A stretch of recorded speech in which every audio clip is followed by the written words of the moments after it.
کاک برایم ئەو هێرشانەی کە ویلایەتە یەکگرتووەکانی ئەمریکا و ئیسرائیل بۆ سەر ئێرانی هەیانە تۆ پێت وایە بەگشتی دەتوانێت چەندە لە لاوازبوونی کۆماری ئیسلامیدا کاریگەر بێت؟ جۆسپاس کاک سەلاحجان، پێششی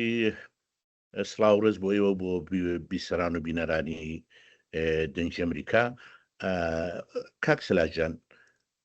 دوو ئاراستە هەیە کە بەڕاستی مرۆڤ بە سەرنجی بداتێ. لەباری سەربازیەوە بە بڕوای من ئەمریکا و ئیسرائیل گورجێکی زۆر کوشندیان لە ئێران داوە. پایگا سەربازیەکان، ئەمنیەکان، چوزانم حتا سەرسنوور کوردستان، کەڵانتەرەکان، هێزە ئینتیزامیەکانی نوێخۆ، پایگای بەسیج،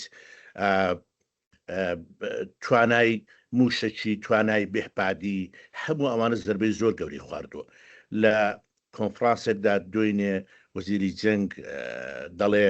ئێمە 90% موشەکەکانی هێز توانای موشەشێرانەمان لەبەین بردو 83% هێز و توانای بێحپادی. ئەو خەبەرانش کە دەگەن و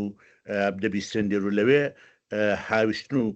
هەڵدانی موشک و بێحپاد لەلایەن ئێرانە و یەکجا زۆر کەمی کردو، دیارە زەربەی زۆر قورس و گرانم لێکەوتۆ لەبارەوە. هەر بۆ گاگاداری زۆربەی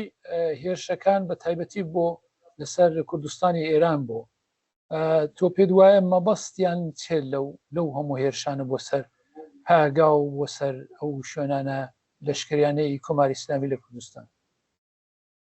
مرۆڤ بەڕاستی نازانێت چ دەگزێرە لە نێوان کورد و لە نێوان ئەمریکادا، بەڵام ڕەنگە ئەوە ڕێخۆشکەر بێ بۆ ئەوەی کە لە داهاتوودا ئەگەر بیان هەوێت کردارێکی سەربازی لە کوردستان بکەن، جا کورد بیکا و هێزا پەیمانەکان بیان هەوێ پشتیوانیان بکەن، ڕەنگە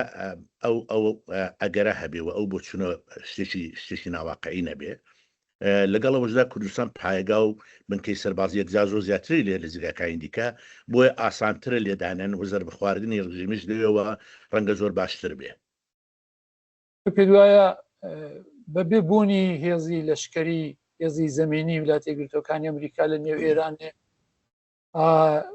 دەتوانێت هێزەکانی با بڵێن سەراسەری یا هێزەکانی پێشمەرگە دەتوانن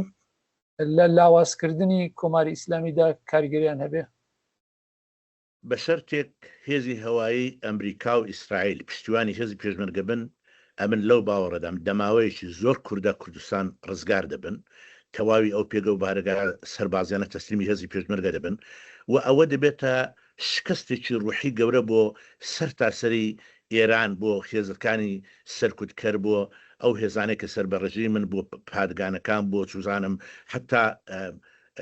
سەربازان یا ئەوانەی کە دەڕێدە خوارەوەی سپای پاساراندان بەجارێکی ڕوحیان دەشتێەوە، احتمالی تەمەڕوت هەیە، احتمالی هاتە دەری خەڵکەیە،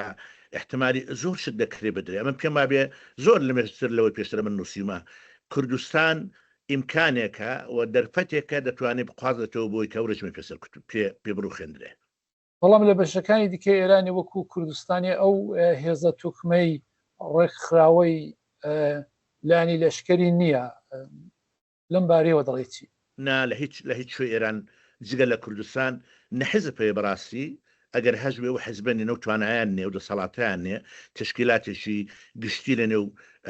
منتەقەکاندانێ، بەڵام لە کوردستان هەم حیزبمان هەیە، هەم تشکیلاتێکی گشتی ڕێکخراوێکی کەسی سەر بە حیزبەکان لە ڕۆژهەڵاتی کوردستان وجودی هەیە. بۆیە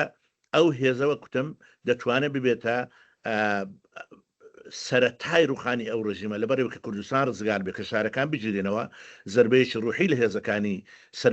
بە ڕژیم دەدێ و ڕوحیەشیش دەرێتەوە بە خەڵک. بەڵام کێشە ئەوەیە کاک سەلاح بەداخەوە دوو ئاراستی جیاواز لە نێوان ئیسرائیل و لە نێوان ئەمریکادا هەیە. ترامپ جارجارە قسەیەک دەکات خەڵک دڵسار دەکاتەوە، هێزە کوردیەکان دڵسار دەکاتەوە، حتا ئەو خەڵکی کە بتەمای بێت خەیابانە ناوێت بێت خەیابانێ. وەختێک ترامپ دەڵێ بە زووی ڕەنگە شەرک و تای بێستا و من لە ئەلجزیرە جۆم دەدایە دیسان شتێکی وای گویا کوتەوە کە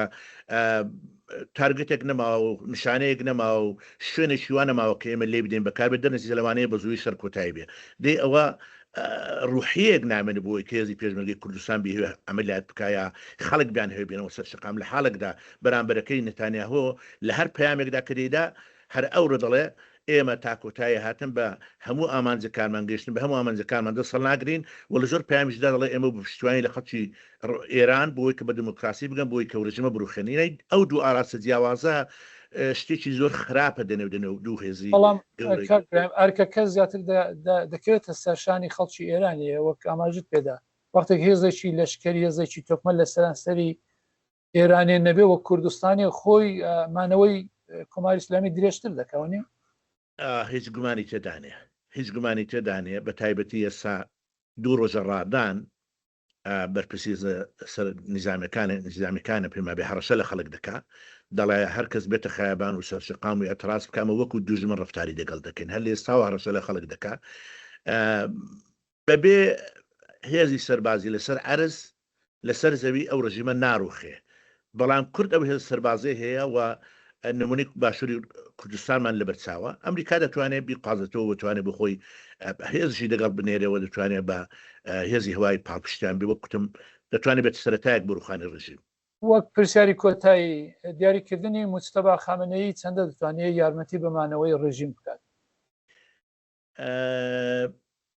دەزانی کاک سەلاح ڕژیم بەڕاستی لەبەرێک هەڵوەشاوە لەباری ئابوووریەوە لەباری سەرباز تۆ سیرکە هێزی دەریایی تقریبن کۆتایی هاتو هەر نەماوە هێزی هەوایی کە هەر نەبووە هەر نیەتی هەر لە ئەوڵەوە ئیزرائیل بۆ بەڵام ئەوەی هەش بووە کۆتایی هاتووە ئێستا لەباری هێزی موشکی و بێپادیەوە دوێنێ دەڵێنەوە لە سەدی هێزی موشکی وەستاوشێ دەسەر لە هێزی بێپادی ئێران لە بین چۆ شتێکی کەم نییە لەگەڵ ئەوەیدا مەعمەل و کارخانەکانیشان هەر لە بین بردووە بنیادە ئابوووریەکانی سەر بە سپای پاسداران و هێزی سەربازی ئێرانیان لە بین بردووە دەرنەتیجەمانەوەی ئەو ڕژیمە زۆر زەحمەتە بەڕاستی یەکجا زۆر زەحمەتە بەڵام لەگەڵ ئەوەشدا خامنەیان بۆی انتخاب کرد مشتبە خامنەیان بۆی هەنا سەرکار ڕوحەیەک بدەنەوە بە خەڵکی کە با بەگەر ئەو خامنەی ڕۆیشتەوە تا مشتبە خامنەی هەیە کەس نیگەران نەبێ و دەسار نەبێتەوە ڕژیم هەر لەجێ خۆی بجاو بەرقەرارە رامی جانگیری ڕۆژنامەنووس و چالاکی سیاسی زۆرتان سپاس دەکەین بۆ توێژە سپاس بۆ ئێوەش